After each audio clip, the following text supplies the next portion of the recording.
Mais justement, pendant que tu installes, je peux commencer avec le titre. Plusieurs personnes m'ont demandé pourquoi Shark Holocaust.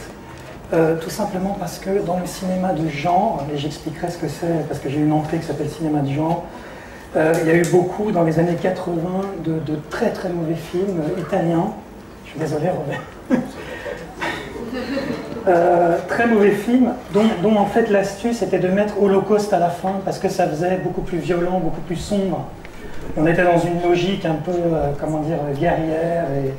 Alors, il y a eu Zombie Holocaust, Cannibal Holocaust, il y a eu un porno Holocaust aussi de Joe D'Amato, et maintenant donc on a un Shark Holocaust, voilà. Est-ce que tu es prêt? Oui. Ok. Alors, je vais faire un truc un petit peu hérétique par rapport à la semaine de la pop philosophie. Je pense que peu de gens lisent leur conférence, mais moi je vais le faire pour une raison très simple, c'est que en fait c'est un sujet qui est très anecdotique, et si je me contente de broder en fait sur ces films, etc., ça risque d'être vraiment assez bas de gamme. Et donc le sujet bas de gamme m'impose de tenter de me mettre au niveau de ce qu'est la pop philosophie. Donc je lirai et puis je ferai des tours par comme ça, des anecdotes et des choses comme ça. Donc à la place d'une conférence classique, conférence qui me verrait enchaîner des idées selon une logique cristalline, je reprendrai ici le mode opératoire de Jean-Yves Joannet, je ne sais pas si vous le connaissez, avec son encyclopédie des guerres. Vous en trouverez un grand nombre d'épisodes sur le site du Centre Georges Pompidou. Il s'agit de quelqu'un en fait qui fait des épisodes sur la guerre en prenant des mots qui correspondent à des entrées. Donc par exemple entrée, je ne sais pas, tranchée, et il travaille sur le mot tranché comme ça le temps d'une séance. Donc je me baserai sur des entrées, sur la présentation d'un choix de mots, ce sera peut-être plus simple, renvoyant au requin perçu depuis le cinéma de genre. Et donc je précise tout de suite que je ne parlerai pas du requin en général, mais du requin au travers du cinéma de genre. Car depuis quelques décennies déjà, le cinéma a consacré un de ses sous-genres au dangereux poisson.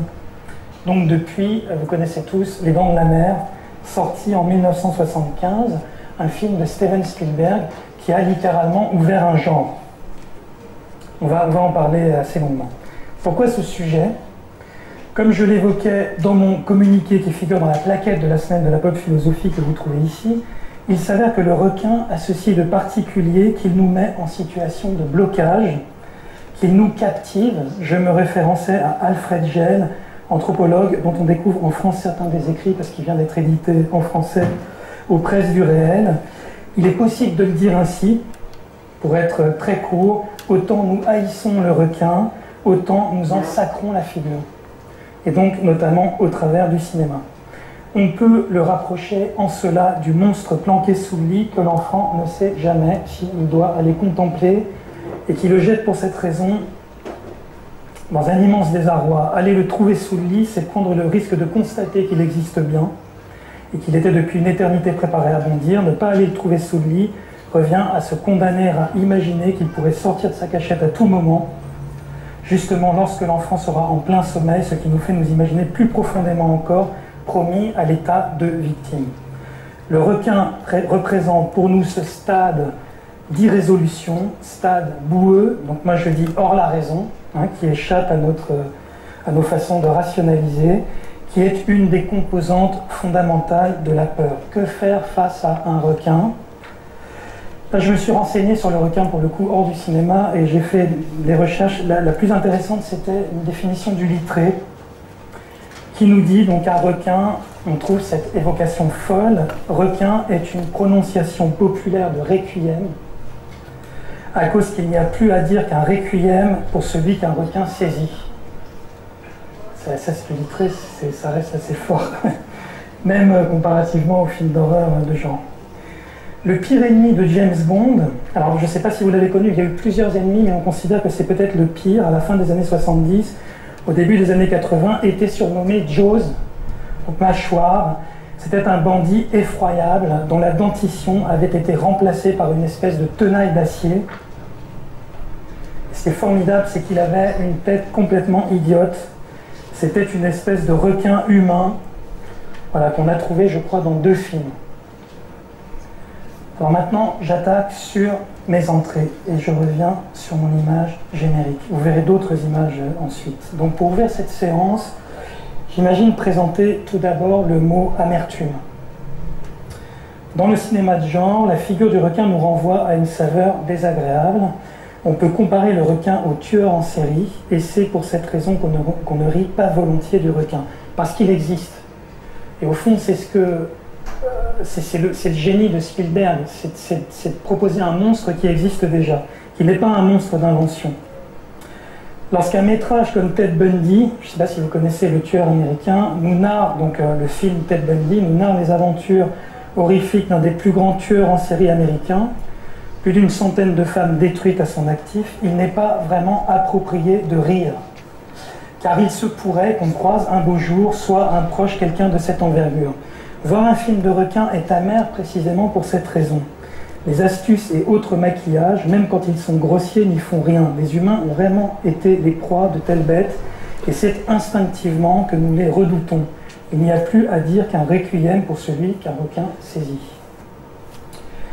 Autre entrée, Boogeyman en anglais, donc la figure du croque-mitaine. La figure du requin est sans aucun doute parente du croque-mitaine, qui se tapit dans le noir et surgit des cavités.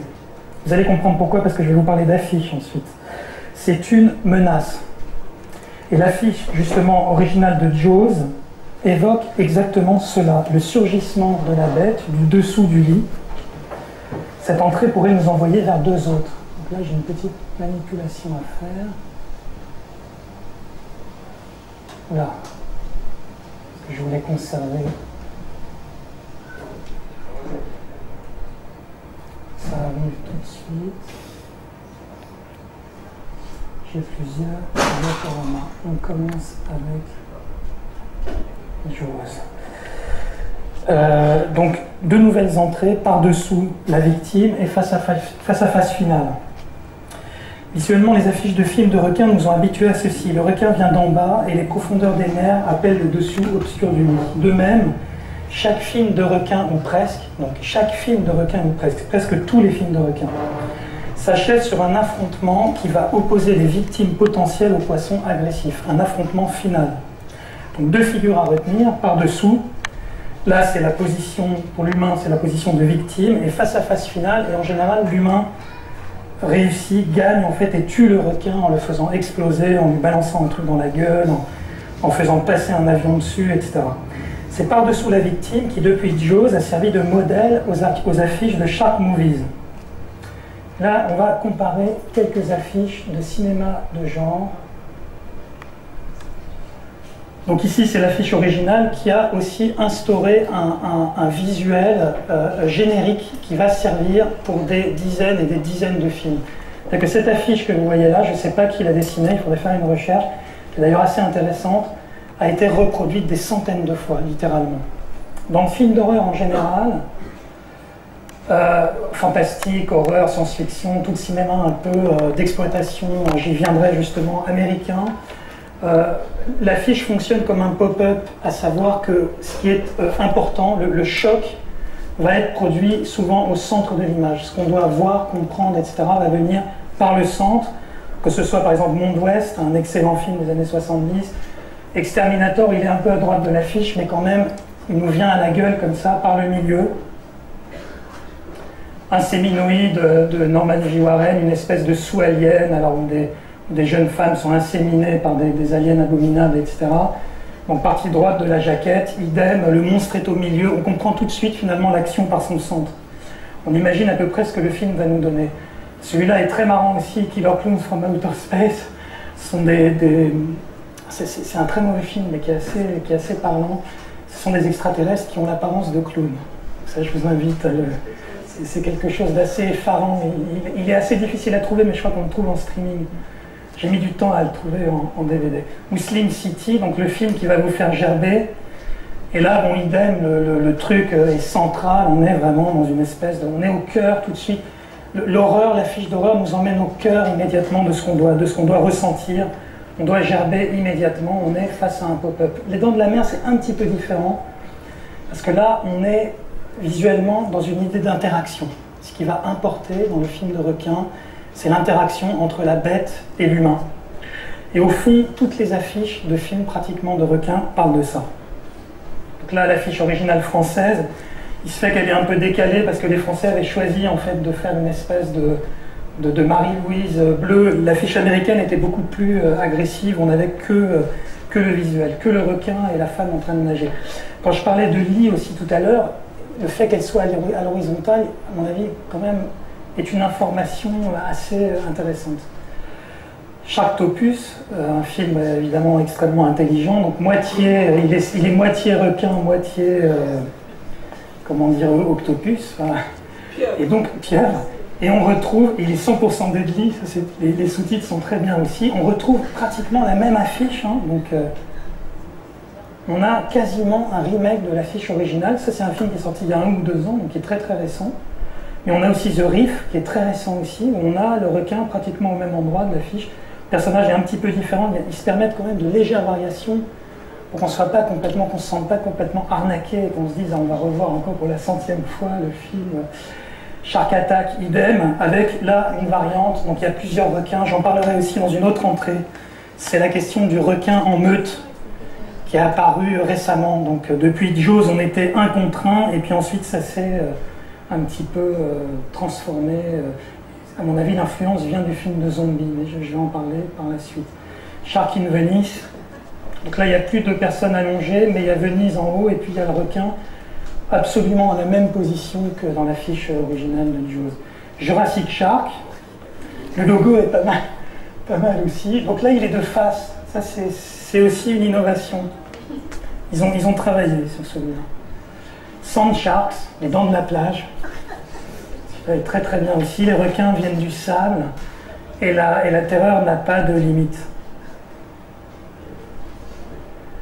Ghost Shark, un petit peu différent. Donc là, c'est un requin. Je ne sais pas s'il est fantôme ou zombie. J'ai pas réussi à le voir encore à présent, mais légère différence. Mais quand même, on est dans cette interaction entre le poisson et le requin. Alors ça, c'est évidemment, c'est un des meilleurs. C'est Shark, le mangeur d'hommes, avec Burt Reynolds. La photo, d'ailleurs, est très prometteuse. Et on retrouve une espèce, pareil, d'imitation de l'affiche originale. Il y a des exceptions.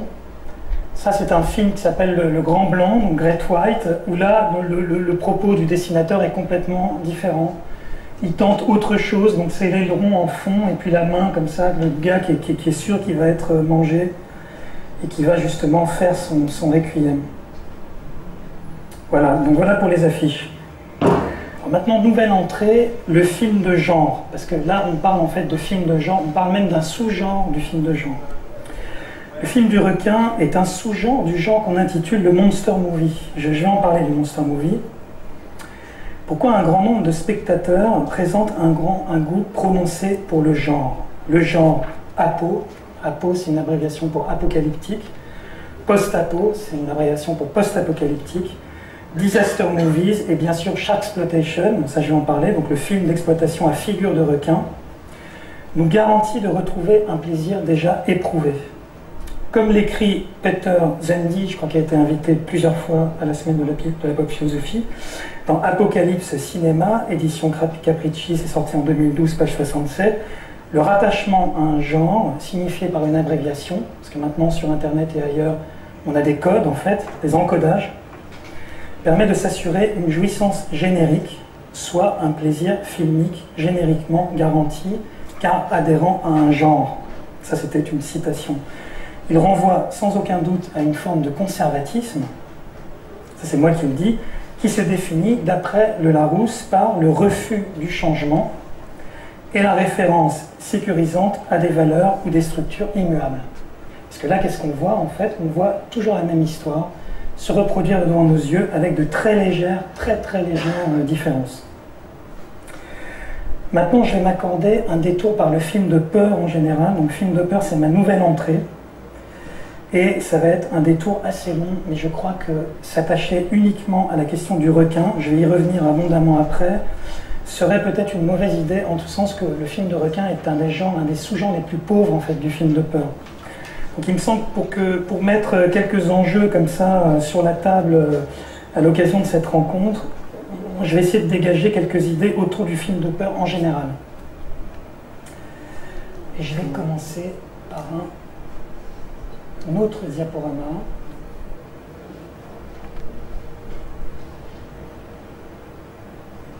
Je ne vous ai pas encore donné votre quota de films, mais ça va venir.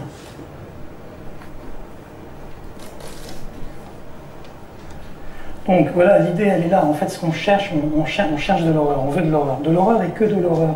C'est-à-dire que ce qui nous intéresse souvent, c'est la gratuité. On n'a pas besoin, au fond, de justification, d'explication.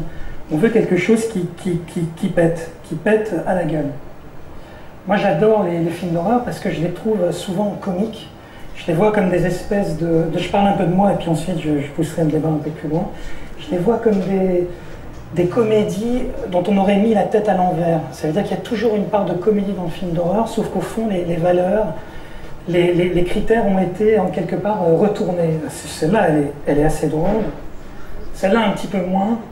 Mais ça vient de films populaires, vraiment underground. Ça, par exemple, c'est La Nuit des Prédateurs de Jess Franco. Je ne sais pas si vous connaissez Jess Franco, qui est un très très mauvais réalisateur, qui a fait environ 200 films, qui est un Espagnol immigré à Paris, et qui a fait des films complètement aberrants et finalement très sympathiques. Ici, vous avez une marionnette humaine. Au fond, le film d'horreur produit aussi de très belles images, des images que quelqu'un met sa main sur le bâton pour la faire parler. En fait. Donc là, on la voit du dessus, c'est dans un film qui s'appelle Dead Silence, du réalisateur de Saw. C'est un film qu'il a fait après et qui, à mon avis, est beaucoup plus intéressant que Saw. C'est un film sur la sorcellerie, sur la magie. Donc, le personnage a été vidé de son contenu. Enfin, ça parle d'énormément de choses, en fait.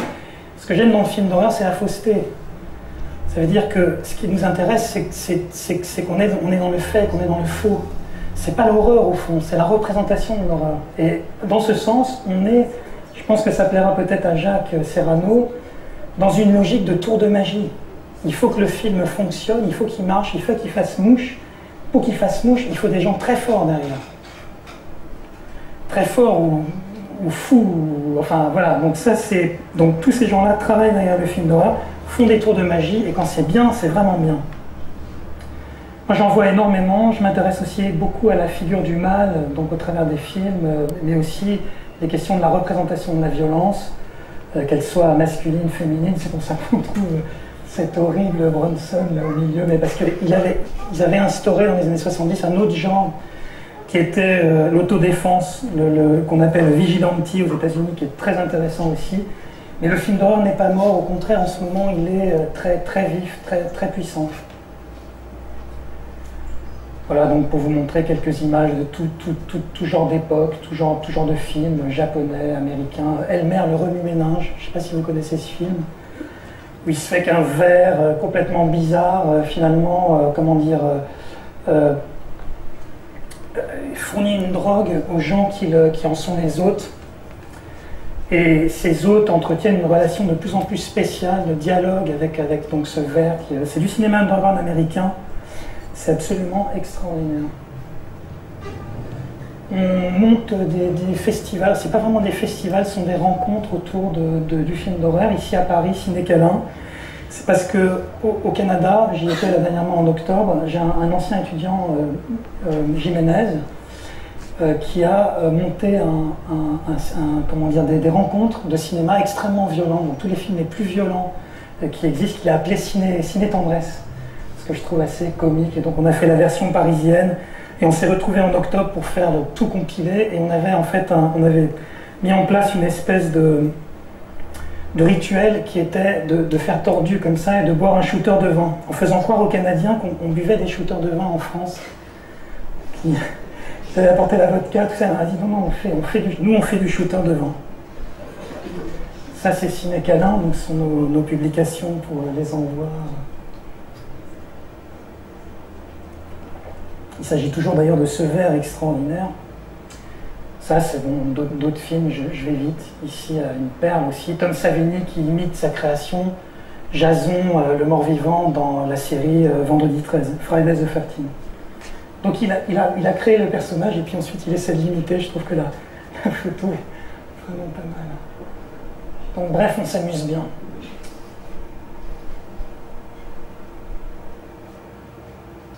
Alors maintenant, je vais vous parler du film d'horreur d'une façon un peu plus générale. et puis moins personnel. Je me suis posé en fait plusieurs questions par rapport à ce genre de cinéma, et une en l'occurrence était de savoir pourquoi aujourd'hui la critique au fond intègre beaucoup plus le film d'horreur que naguère.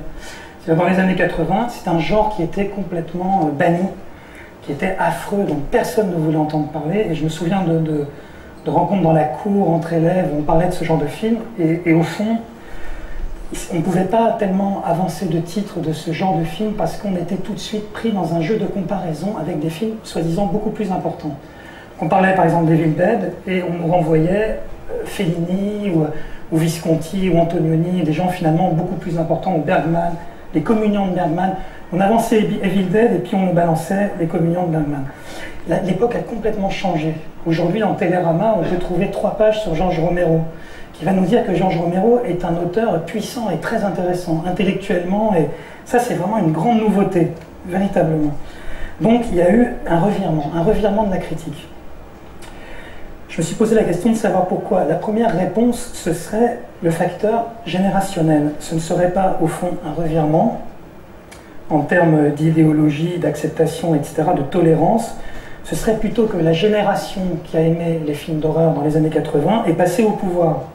À savoir les 35-50 ans, aujourd'hui, sont dans des revues, dirigent leurs propres revues, ont renouvelé des magazines comme, je ne sais pas, l'Écran Fantastique, Mad Movies, etc. Donc au fond, les gens qui passaient leur temps dans les vidéothèques, dans les années 80, à découvrir des perles, etc., aujourd'hui mettent ces perles sur un piédestal et en parlent abondamment dans la presse, y compris parfois grand public. Deuxième facteur, je mets une petite... alors là, je donnais un exemple. Aujourd'hui, par exemple, le cinéma anglais d'art et d'essai, voire expérimental, ne se refuse pas, comme Andrew Parkinson en 2003, Dead Creatures, un excellent film, de proposer un contenu social, mais réellement, un contenu social, politique, de réflexion sur l'état de la société anglaise en 2003, etc., sous la forme d'un film de zombies. Et au fond, personne n'en rit. Et je ne pense pas que dans les années 80, ça aurait été le cas. Si quelqu'un avait dit je vais faire un film de zombies pour parler de l'état de la société, tout le monde aurait ricané en lui disant oui, mais et Bresson, et je ne sais quoi. J'adore d'ailleurs ce genre de réalisateur, Bresson. C'est pas du tout un règlement de compte. Donc le pourquoi de la critique, j'aime depuis toujours, on trouve aujourd'hui des gens dans les revues qui avaient aimé ces films-là et qui aujourd'hui les proposent au grand public. Deuxième facteur, psychologique, vous savez, ce débat qui revient sur la catharsis dans la grande presse, parce qu'il y a eu dans les années 2000 un retour du cinéma violent, mais vraiment en force, au travers de films comme Hostel, extrêmement violents, qu'on n'avait jamais vu au fond apparaître, le torture porn, des films de torture, Saw 3, avec des scènes de décérébration, comment dire, trépanation, etc. Trucs très durs. Et la presse a beaucoup réfléchi sur cette apparition. Et une des théories, c'était que l'État, si on va reparler de l'état de la société, ce goût pour le film d'horreur était motivé par une espèce de violence qui a besoin un besoin impérieux au fond de se décharger émotionnellement. Et au fond, si des salles à la sortie de Saw 3 à Paris ont été cassées, soi-disant par des jeunes des banlieues, etc., et ben, l'explication que nous en ont donné les médias, c'était que finalement ces jeunes-là, ils ont besoin de tout casser, et finalement ce genre de cinéma leur permet de s'exprimer. Il se fait que, dans les faits, le film a été retiré des salles, Saw 3 par exemple, après je crois une semaine d'exploitation, parce qu'il y avait vraiment de la baston en permanence, et on retrouvait une situation un peu comme les premiers concerts de Johnny, où il cassait l'Olympia, et là il cassait en fait les salles des Champs-Élysées.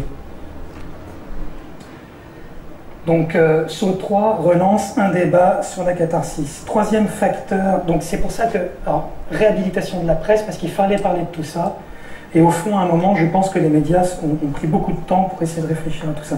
Troisième facteur, le facteur évidemment commercial, puisque ces films rapportent énormément. Ce sont les films, même on pourrait dire aujourd'hui, qui rapportent le plus. Le film d'horreur est le genre qui rapporte le plus.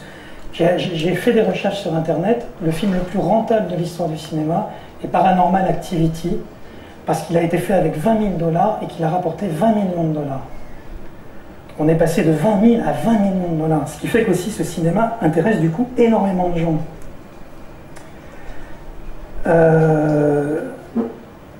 Et du coup, critiquons la critique, ne parle-t-elle pas souvent de ce qui marche déjà, et au fond, ce cinéma qui engrange aujourd'hui énormément d'argent nécessite aussi peut-être plus que jamais d'être plébiscité, etc. Ce qui nous fait penser aussi que peut-être du coup, ce qui attirait les gens vers le film d'horreur, les auteurs de films, qui cherchaient une espèce de niche comme ça, un peu où ils pouvaient exprimer des choses transgressives, etc., ne se reconnaissent plus vraiment dans le film d'horreur, puisque justement il est passé dans le régime du mainstream, voilà. D'où le risque d'une certaine forme de banalisation qui pourrait nous faire penser qu'un autre genre qualifiera l'époque à venir. Alors là, je fais un petit retour en arrière. Voilà comment... C'est pas mal d'avoir des images pour contextualiser ce que je suis en train de dire.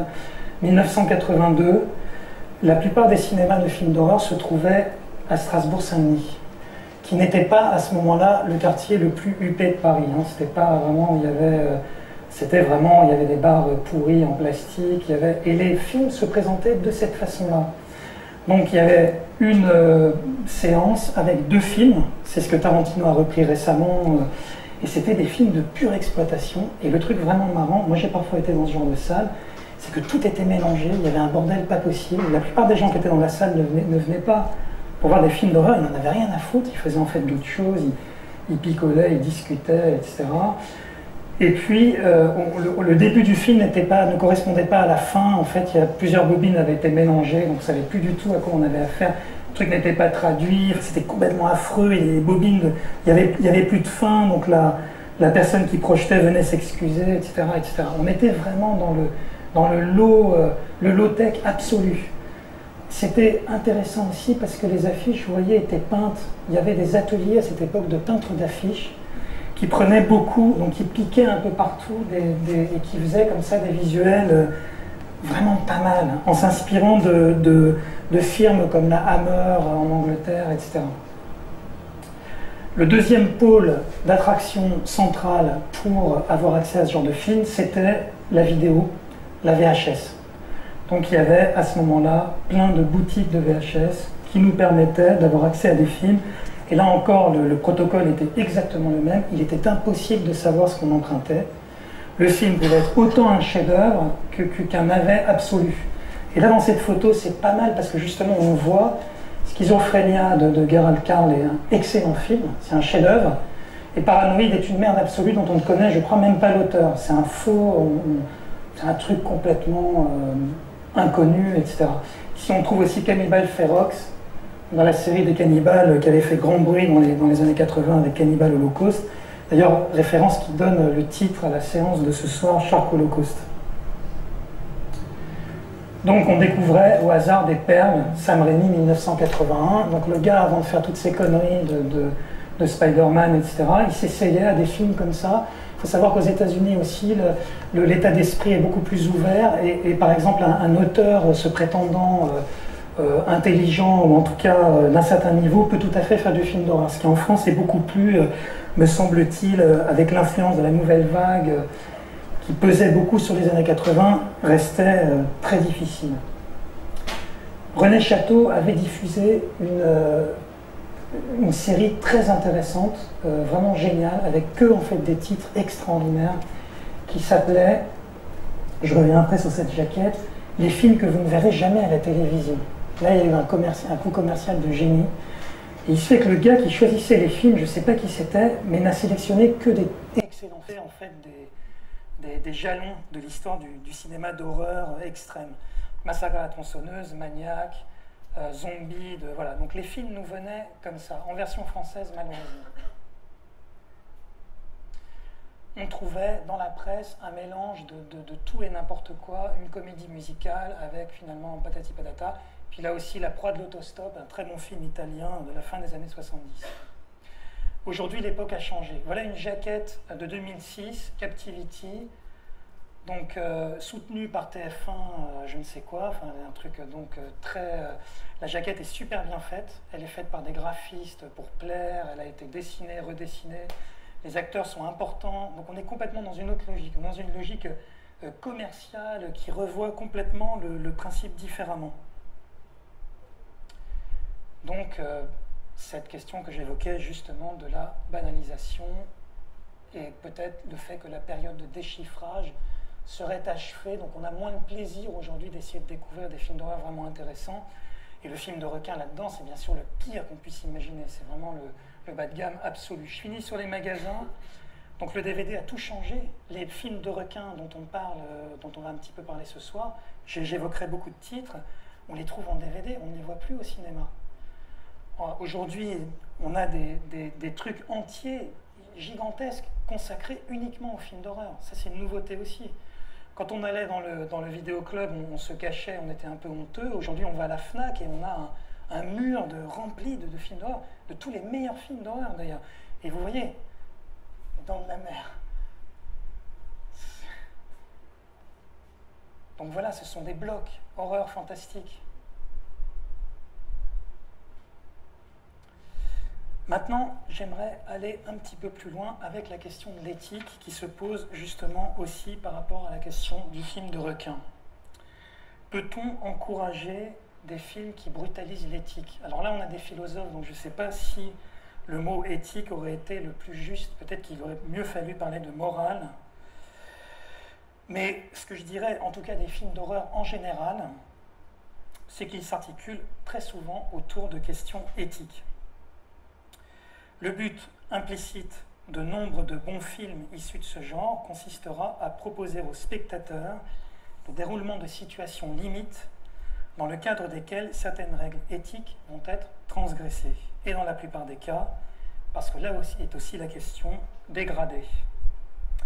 En nous présentant le désordre moral, le genre horrifique nous conforte-t-il dans l'ordre? C'était ma thèse sur le film de requin, qui est presque un film, un mode réactionnaire, où on retrouve au fond ce qu'on aime. Il serait, selon cette thèse réactionnaire, ou bien au contraire, nous est-il à nous affranchir et à réinterpréter des frontières de ce que nous appelons ordre, ou morale, ou éthique. Il serait, dans ce cas, émancipateur. D'où la question, dans quelle mesure la critique peut-elle encourager des films qui brutalisent l'éthique? Donc la critique peut-elle, par exemple, encourager des films, comment dire, proposant une certaine forme de gratuité où l'horreur, au fond, nous fait quelque part plaisir enfin, je vais m'expliquer un peu davantage. La critique peut-elle défendre l'immoralité, la barbarie? Peut-elle s'engager sur des terrains boueux? Et quelle est sa disposition à la censure? Je donne un exemple, je change de registre. La critique grand public peut-elle défendre la musique skinhead? Parce que dans le film d'horreur, parfois, on a vraiment des situations abominables.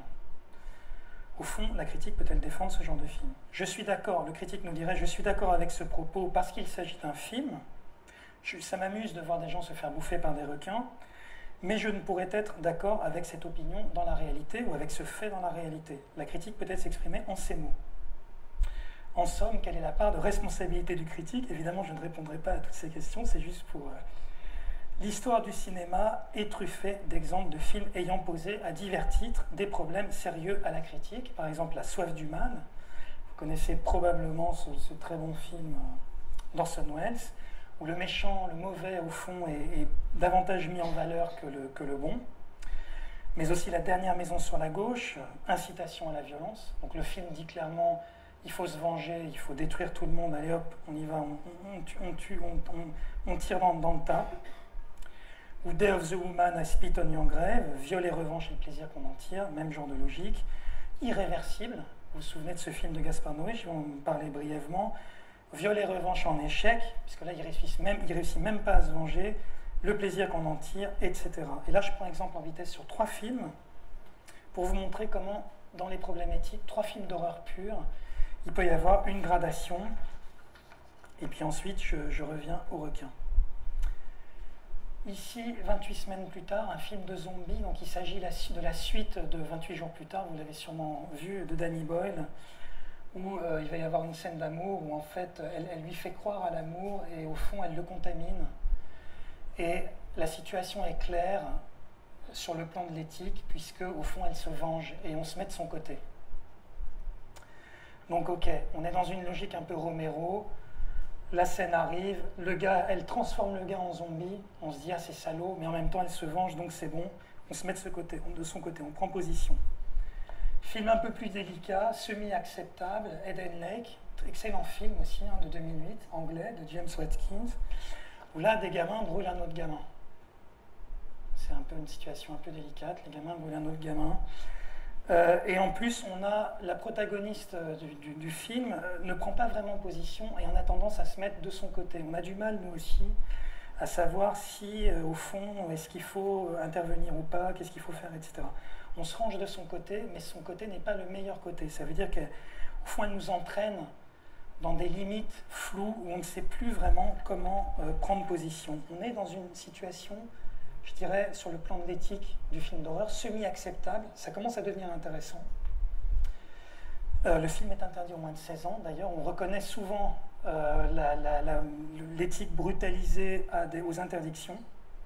Et puis là, on passe à Gaspard Noé 2002, Irréversible, où la force de Gaspard Noé, justement, c'est de nous exclure de toute possibilité de prendre une position vis-à-vis de ce qu'on voit, pour différentes raisons. Donc quelqu'un va se faire détruire la tête par quelqu'un d'autre dans une boîte de nuit, en plus gay SM, donc c'est assez complexe, avec un extincteur. Donc on voit cette scène absolument horrible.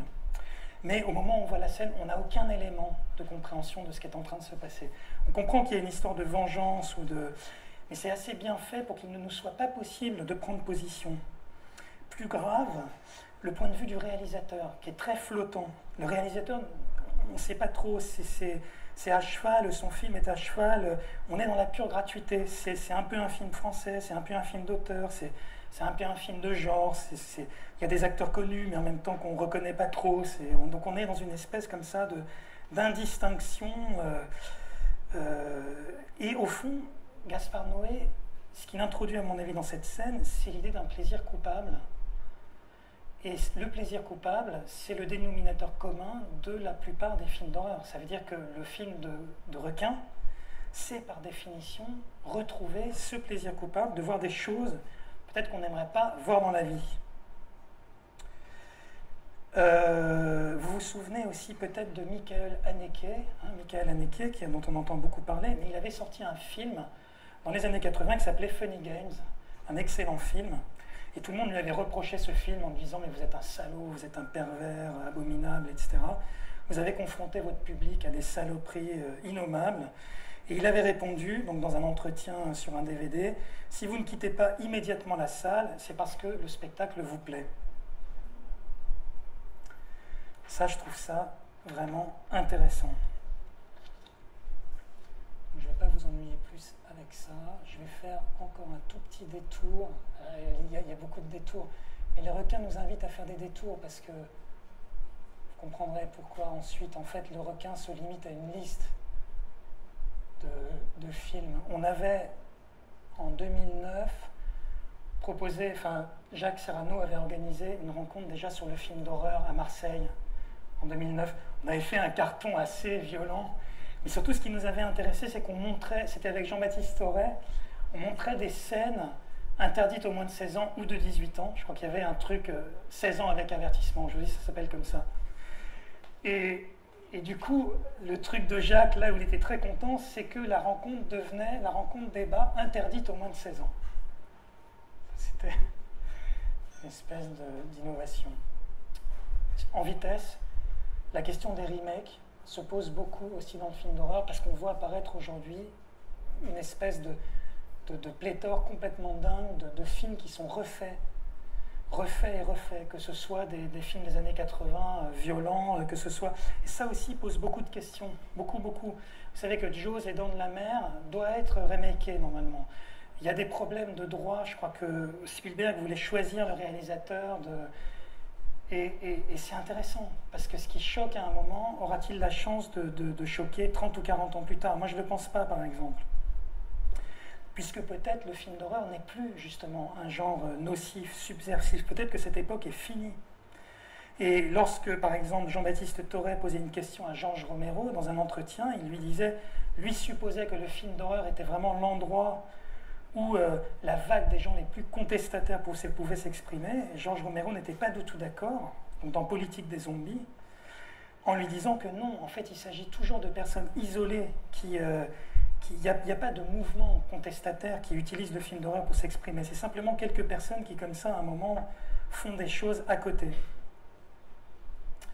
Parce que le film d'horreur est devenu majeur. Donc Hegel, on va faire un peu de... nous disait, l'intérêt existe seulement lorsqu'existe une opposition. Donc là, c'est mauvais pour le film d'horreur, il n'est plus du tout en opposition. Un art majeur, nous disait Guattari en février 1976 dans le Cinématographe numéro 18, est un art au service du pouvoir. C'est assez intéressant aussi. Comme Pier Paolo Pasolini, dans Les Écrits corsaires, vous connaissez peut-être ses écrits intéressants, écrivait, en parlant des cheveux longs, que les cheveux longs des années 66-67 disaient « La société de consommation nous dégoûte. Nous nous insurgeons radicalement, de par notre refus, nous créons un anticorps de cette société. Maintenant, nous dit Pasolini, dans leur langage, le texte est de 73, dans le langage inarticulé et possédé de signes non-verbaux, les cheveux longs disent les choses de la télévision ou des réclames pour les biens de consommation, dans lesquels il est désormais inconcevable de présenter un jeune qui n'ait pas les cheveux longs. Et donc, au fond, peut-être qu'aujourd'hui, ce serait bien de faire de l'horreur, parce que ça sert finalement ce qu'on a envie de voir à l'heure actuelle.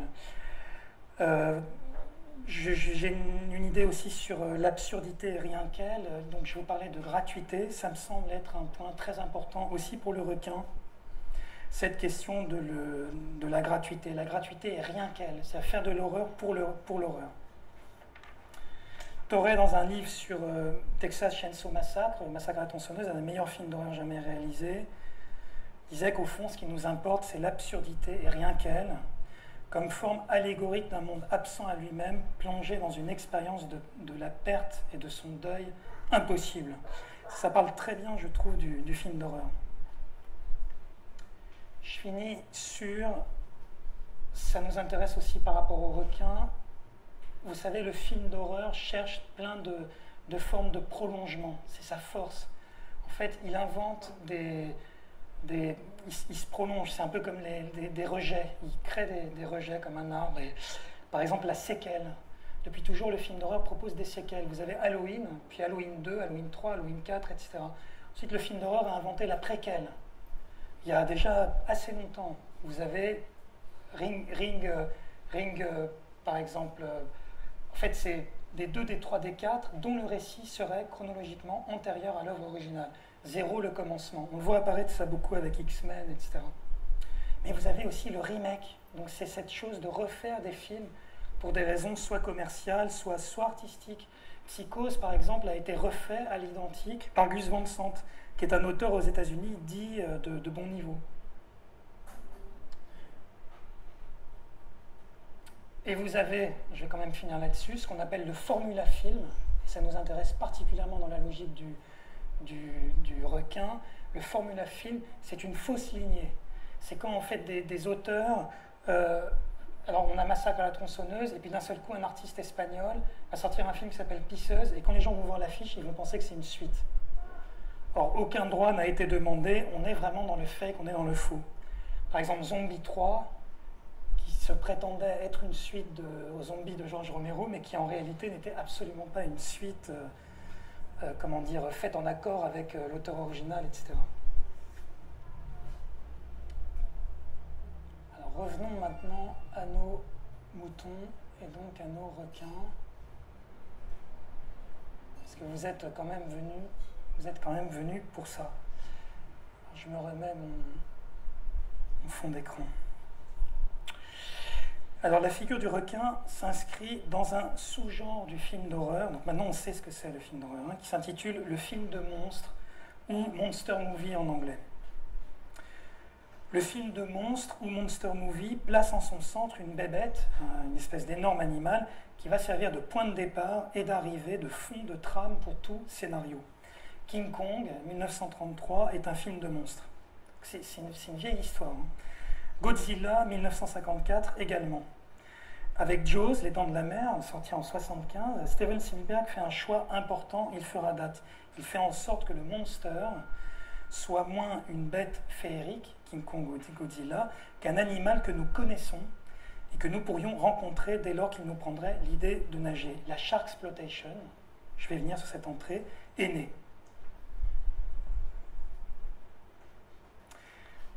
Depuis que, donc, ce qui est très intéressant aussi par rapport à Spielberg et Les Dents de la Mer, c'est qu'il n'introduit pas seulement la figure du requin.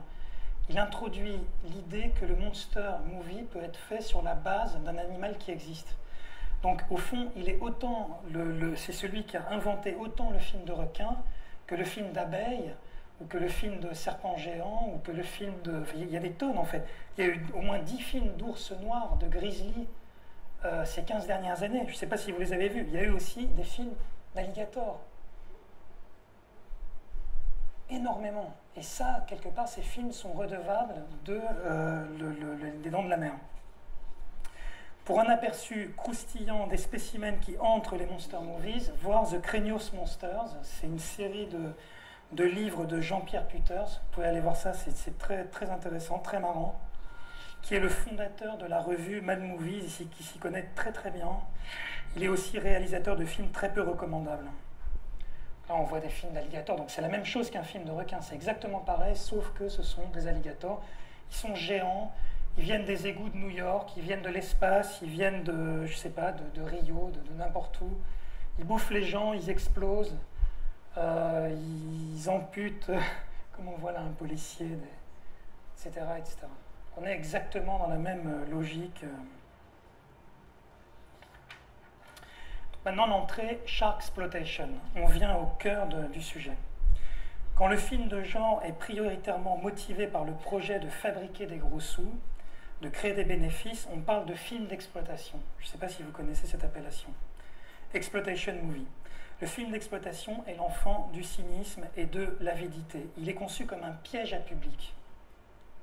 Son lien avec le populisme devrait être souligné en ce qu'il revendique la satisfaction immédiate du goût du peuple. On vous les met dans les salles, vous allez revoir comme d'habitude des gens se faire bouffer par des requins énormes, etc. Vous allez être content.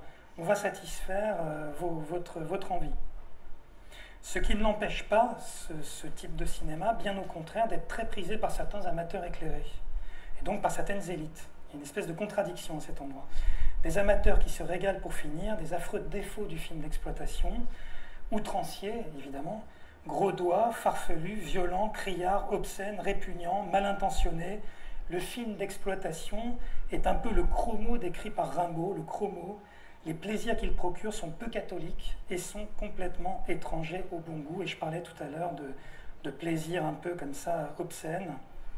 Comme il y a une blaxploitation, ayant revalorisé l'image des Afro-Américains aux États-Unis, une nazisploitation, ou nazi-porn, ce sont des appellations qui existent, qu'on trouve sur Internet, je ne les invente pas, film sadique tentant de donner au désastre de la guerre un tour hautement fantasmatique, érotique, il y a une sharksploitation, à savoir une industrie du film qui exploite la figure du requin parce qu'elle rapporte. On raconte que la sharksploitation contient environ 800 films. 800 films. Ce qu'il est presque impossible de vérifier. C'est en tout cas ce chiffre qu'annoncent certains blogs et autres sites consacrés aux films de requins. On va voir quelques titres maintenant. Et puis en arrière-plan, enfin des images en mouvement. Vous allez voir, alors j'espère qu'il sera chargé. Ça c'est très intéressant. Donc, je vous invite à le voir. Je ne mets pas de son parce que le son est très prenant. Il s'agit d'un top 40 des shitty shark movies, des films de requins merdiques. Un top 40, parce qu'il en existe tellement qu'au fond, il est presque impossible d'en choisir 10. C'est ce que nous dit le présentateur, ce que je trouve vraiment pas mal. Donc là, on a une succession complètement dingue de films, plus aberrants les uns que les autres, japonais, américains, espagnols, italiens, allemands, des centaines de films de requins qui présentent toujours les mêmes situations. Donc le requin bouffe tout le monde sur la plage et il y a un face-à-face final où le requin explose, on lui balance et c'est la fin. Alors ça c'est le film d'origine, je crois que c'est Les Dents de la Mer.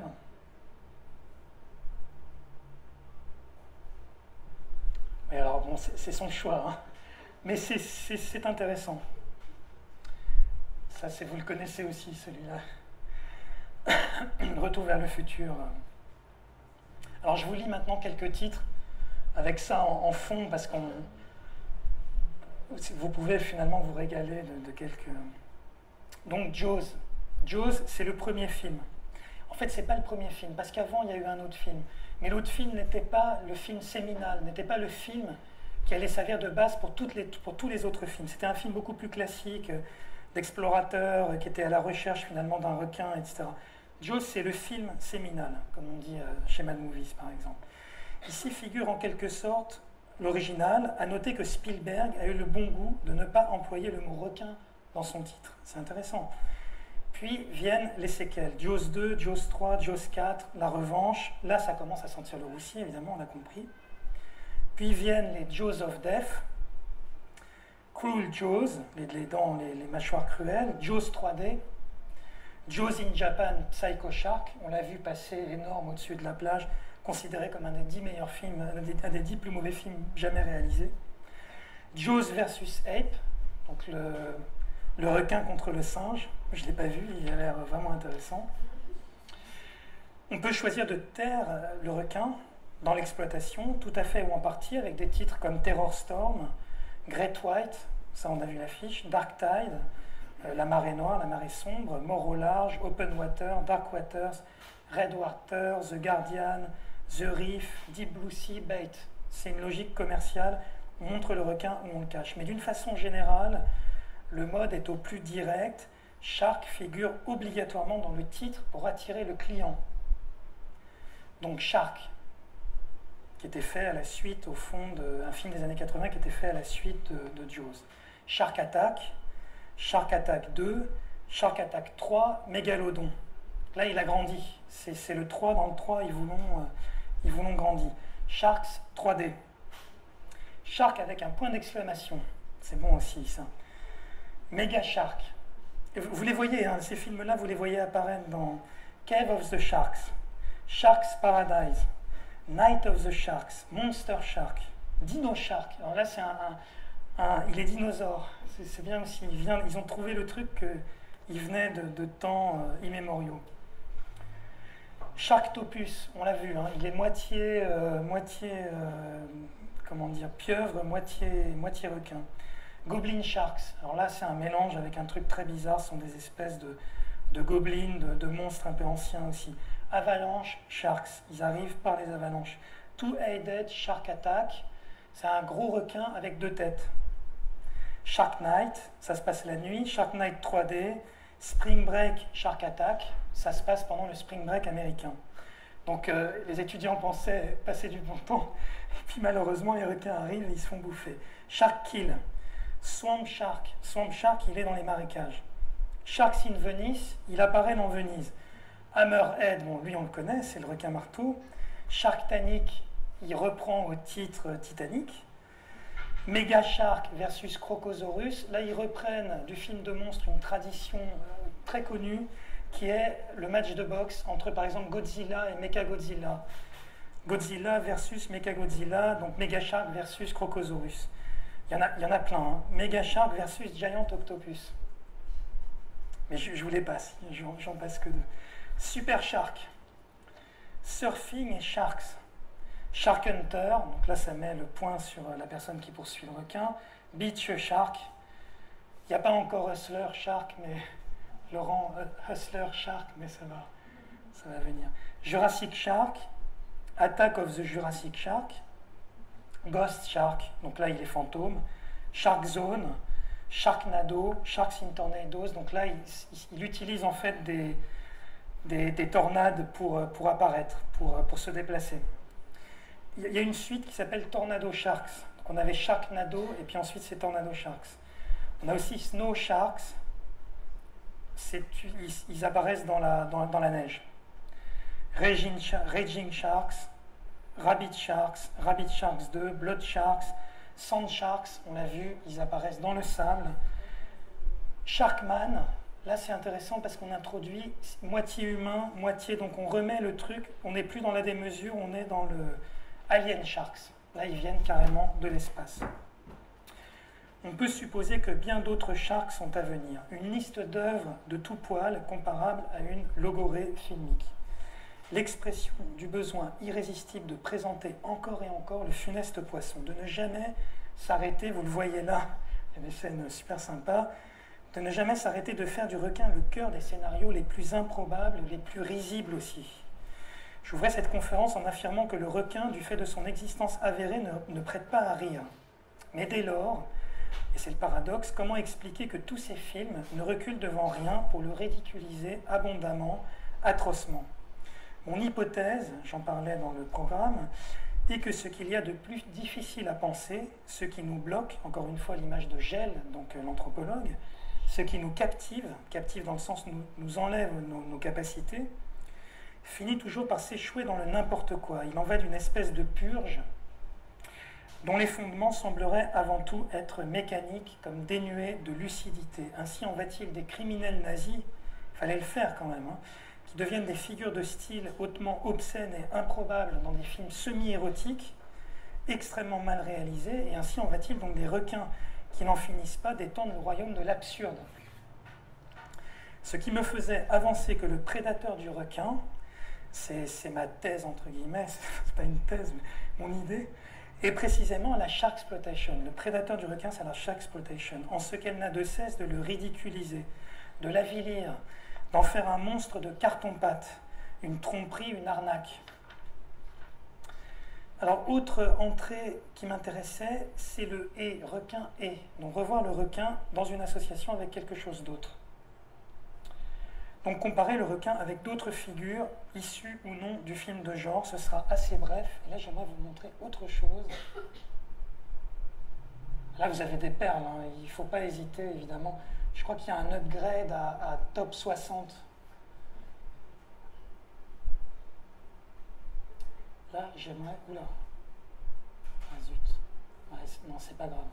Ça fera une petite pause comme ça.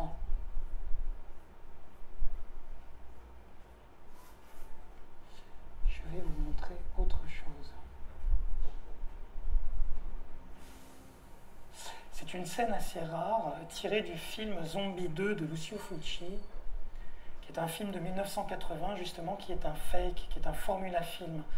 Quand Fulci a fait Zombie 2, Romero ne savait pas qu'il était en train de le tourner, ni de le diffuser, etc. On était vraiment dans une arnaque. Et il se fait que dans ce film, il y a une scène très intéressante où Lucio Fulci crée une scène à 2 niveaux qui commence en fait par une dame en train de nager, donc la scène classique de requin, parce qu'on surfe encore sur Les Dents de la Mer, qui était sorti 5 ans avant. Donc il se dit, bah tiens, je vais faire une scène de requin, ça va m'attirer des clients. Mais il mêle le truc avec un zombie. Donc on passe en fait d'une personne mise en danger par un requin à un requin mis en danger par un zombie. La scène est très intéressante et assez rare. Alors là, il est en train de charger. Donc, hormis cette scène, parce que là, on est dans une configuration 1 contre 1, une scène d'anthologie tirée donc du film Zombie 2 de Lucio Fulci, le film de requin a emprunté au film de zombie, ça c'est ma théorie, son grand frère, donc La Nuit des Morts Vivants, de George Romero, date de 68. Et donc le film de Spielberg de 74, donc il vient 6 ans plus tard. Donc le film de requin prend, à mon avis, la figure de l'attaque en meute, prend aux zombies la figure de l'attaque en meute.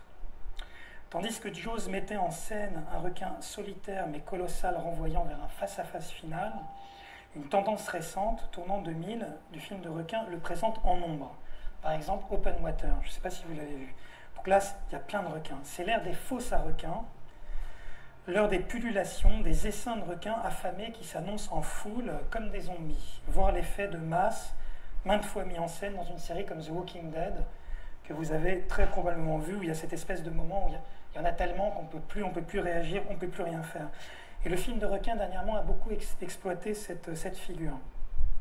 Autre association possible, requin et engin motorisé. Il n'est pas rare que des machines de mort, avions de chasse et autres voitures de course customisées portent l'emblème du requin dans des films de genre. La course à l'an 2000, des trucs comme ça. Mais vous vous souvenez aussi que le Baron Rouge, il avait peint sur son avion une tête, je crois, de requin, une espèce de logotype. Et enfin, l'association la plus importante, requin et maillot de bain. Il faudrait être aveugle pour ignorer le fait que les amateurs de films de requins, que les maillots de bain et les femmes qui les portent ont pour les amateurs de films de requins autant d'intérêt que les requins eux-mêmes. Vous voyez d'ailleurs dans ce film-là, je crois. C'est dire que tout film de requin est tout autant un film de maillot de bain. Tout film de requin est aussi et avant tout un film où le corps de la femme est filmé sous des angles exceptionnels, aptes à faire rêver entre autres le public masculin, cible privilégiée, on le sait, de la sharksploitation. Alors là, le zombie bouffe le requin, hein. C'est unique dans l'histoire du cinéma. Là. Vous êtes face à un truc vraiment... C'est Lucio Fulci, c'est un très grand réalisateur. Donc il avait pensé quand même. Autre entrée, surenchère. Au cinéma, le genre et a fortiori le format dit d'exploitation tend naturellement vers la surenchère. La logique est simple. Tandis que la masse de films tirés d'une même matrice émousse graduellement l'appétit du public pour un genre, il faut maintenir l'attention de ce dernier en corsant de plus en plus les choses. Vous l'avez vu par les titres que j'ai énumérés, en relevant de plus en plus de défis. Or, il se fait bien entendu que nombre de ces défis sont rien moins que ridicules. Ainsi, les requins doivent-ils, pour continuer d'attirer l'attention, devenir de plus en plus dodus, de plus en plus grands, de plus en plus gigantesques. Mais lorsqu'ils ont atteint une taille difficile à surpasser une fois encore, il faut recourir en urgence à d'autres ruses.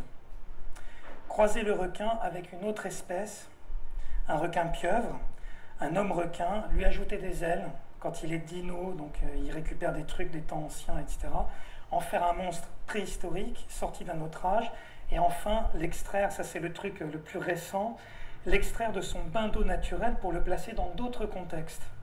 On obtient alors des requins chassant dans le sable, il fallait le faire quand même, hein. Donc c'est le sand shark, ou la neige, c'est le snow shark, ou encore dans les airs, c'est le tornado shark. Scénario tellement ridicule qu'il se destine uniquement à séduire les geeks les plus forcenés qui payent bien, comme on le sait, qui à mon avis achètent tous ces DVD lorsqu'ils apparaissent dans les magasins. Où cela peut-il s'arrêter ? C'est bien sûr la question que se posent tous les fans. Quel modèle de requin peut-il encore venir derrière un requin colossal, volant, mutant, extraterrestre, fantôme et j'en passe. Il y a Venise, bien sûr, vous avez vu Sharks in Venice, et ensuite ce sera le Tour de Paris, Sharks in Paris, des requins géants, agressifs, lâchés dans la Seine. Ce qui m'amène à une dernière entrée. World War Z. Vous avez vu World War Z, maintenant c'est World War Z. En critique de cinéma, on appelle un Z, entre guillemets, le pire film imaginable. C'est encore pire que le film d'exploitation. Le Z, c'est vraiment, on est dans la poubelle. On est vraiment le nez dans la poubelle. Ed Wood a fait des Z en prétendant s'inspirer d'Eisenstein. Il faut le savoir quand même. Il avait vu des films d'Eisenstein qui s'expliquaient sur le montage interactif. Et il est rentré chez lui et il a fait des films de science-fiction prétendant s'inspirer d'Eisenstein. Évidemment, on était en plein Z. De nombreux réalisateurs italiens, comme Vincent Down, Joe D'Amato, Umberto Lenzi, ont fait des Z. Zombies, revenants, virus, radioactivité, cannibales, requins, catastrophes naturelles, aériennes, aliens, eux mutants tombés du ciel. Le cinéma ne recule devant rien. Le film d'horreur est d'ailleurs un des genres cinématographiques qui compte le plus de Z. Il y en a dans le western ou d'autres genres, mais ils ne sont pas aussi forts. Je vous conseille d'aller jeter un œil sur le top 10 du site Nanarland. Je ne sais pas si vous le connaissez, mais le top 10 est très marrant, des plus mauvais films jamais réalisés. Et il y a des films de requins, justement. Nous l'avons compris grâce au passage en revue de certains de ces titres, la Sharksploitation donc, est très riche en Z. Il s'agit à présent de conclure. La séance pourrait s'achever sur cette question. Toute cette production massive de Z consacrée aux requins, la Sharksploitation, nous ferait-elle mieux accepter le requin? C'est ce que je posais au début finalement de mon texte. Nous ferait-elle mieux accepter le requin? Ou encore, son but camouflé serait-il de nous faire oublier la dangerosité avérée du poisson abouré? C'est difficile d'y répondre. Une chose me semble certaine. J'avais déjà avancé cette idée au début de ma conférence. Le requin nous renvoie vers une peur ancienne que nous réussissons mal à métaboliser. C'est sans doute ce qui explique le besoin que nous ressentons de remettre cette figure encore et encore sur le métier, sur le tapis, sans jamais vraiment réussir à l'ouvrager, à lui donner une forme recevable, tant elle nous tyrannise, nous désarçonne, et au fond nous donne envie de devenir idiots. Le temps non pas d'un film, mais de 800 nanars. Voilà.